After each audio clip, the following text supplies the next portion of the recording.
ఉన్నాను, నా వల్ల కాదు అని అంటున్నాడంట. చుక్కేసి ఉన్నాను అక్కో అక్కో, నేను రేవు దాటించలేదు అక్కో అక్కో. చుక్కేసి ఉన్నాను అక్కో అక్కో, నేను రేవు దాటించలేదు అక్కో అక్కో. చుక్కేసి ఉన్నాను అక్కో అక్కో, నేను రేవు దాటించలేదు అక్కో అక్కో. చుక్కేసి ఉన్నాను అక్కో అక్కో, నేను రేవు దాటించలేదు అక్కో అక్కో. నావు దాటించలేదు అక్కో అక్కో, నావు దాటించలేదు అక్కో అక్కో. అప్పుడు అమ్మవారు అంటుందంట, ఎంతసేపు అడిగి నీ జాలరన్న ఒప్పుకోవట్లేదు. దొరమామిడి పడి పూజకి వెళ్ళాలన్నా నన్ను రేవు దాటించరో జాలరన్న.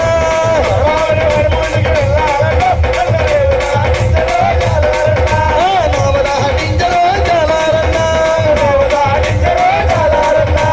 గురుస్వామి పడి పూజకి వెళ్ళాలన్నా నన్ను రేవు దాటించరో జాలరన్న.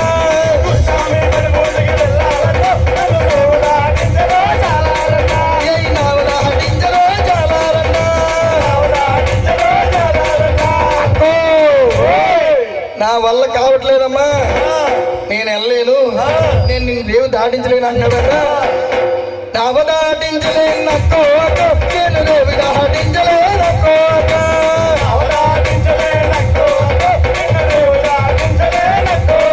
అక్క తిట్టయ్యాకున్నాను అక్కో అక్కో, నేను రేవు దాటించలేను అక్కో అక్కో.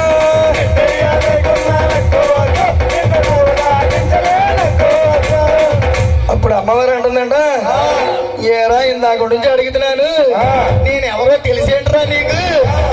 ఎవరు అనుకుంటున్నావురా? గజవాడ దుర్గమ్మని రా, కలకత్తా కాళీమాతను రా. చాలా అమ్మా, గజవాడ దుర్గమ్మ కలకత్తా అమ్మవారి అక్కడ ఉన్నది కానీ ఇక్కడేం చేస్తుంది?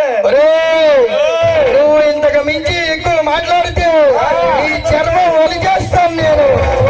కలకత్తా కాళీలో చాలా